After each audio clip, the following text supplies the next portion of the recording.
Bonjour, grâce à ce tutoriel, nous allons vous présenter l'application Toutri pour le collège. Dans une précédente vidéo, nous avons montré comment vous connecter sur Toutri. Connectez-vous. L'application Toutri va s'ouvrir en 2 secondes. Vous allez d'abord arriver sur le ToutTime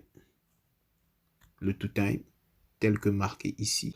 Alors le ToutTime permet au professeur de pouvoir communiquer avec sa classe. Donc, le mur privé ici, c'est le mur privé de la classe. À travers ce mur, les étudiants reçoivent des informations provenant de tous leurs professeurs. Pour accéder au mur de l'école, il suffit de cliquer ici. Permet effectivement à l'établissement d'envoyer des informations à tous les apprenants. Par exemple, bon, effectivement, ici, il n'y a aucune information qui a été envoyée par l'établissement. L'apprenant peut également cliquer sur ce filtre pour pouvoir sélectionner les informations. Par exemple, si l'étudiant aimerait, par exemple, connaître des informations relatives à la cantine, alors il va cliquer sur Restaurant, ici. Si au contraire, il aimerait avoir des informations relatives à sa vie pédagogique, il va sélectionner cet élément du filtre. Et après, il va cliquer sur Appliquer. Si l'étudiant veut également sélectionner les informations en fonction de la date, il peut choisir une date ici ou il peut tout simplement filtrer les informations en choisissant la date d'aujourd'hui. La toolbox permet effectivement à l'étudiant de recevoir tous les cours en fichier texte ou en vidéo qui sont envoyés par ses enseignants. Par exemple, ce cours a été déposé par ce professeur et une fois que l'étudiant arrive sur la toolbox, il clique sur ce dossier et il entre à l'intérieur pour être en possession des cours. Pour accéder au mur d'entraide, l'étudiant doit cliquer sur cette icône. Le mur d'entraide permet à un étudiant de déclarer ses incompréhensions et de les soumettre à son professeur ou à ses camarades qui peuvent lui apporter une aide adaptée. Par exemple ici, cet étudiant a déclaré cette difficulté. Je ne comprends pas le calcul des fonctions exponentielles. Sur ce cours, et lorsque ses camarades veulent l'aider, il suffit de cliquer ici sur Touter.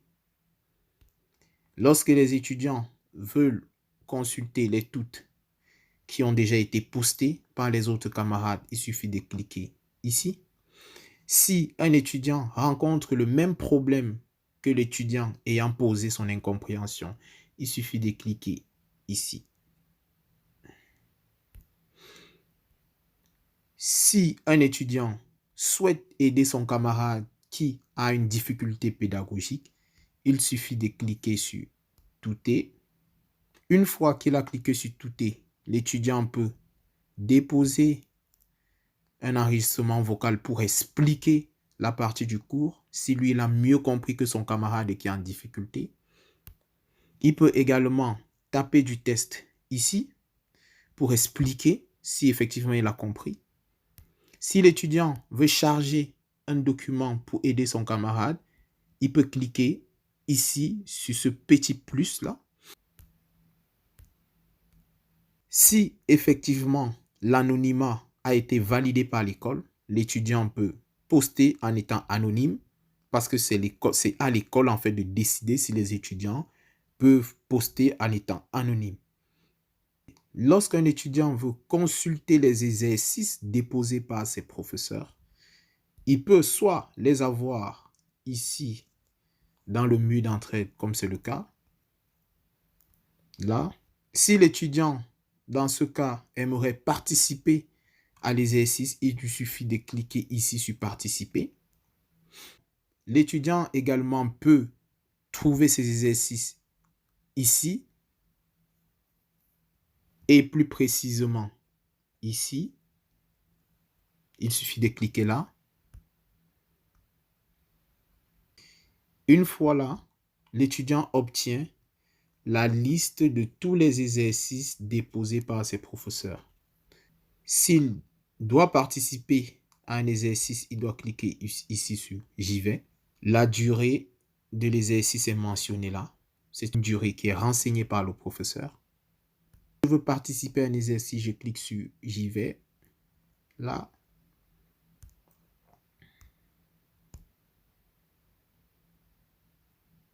J'ai la première question ici.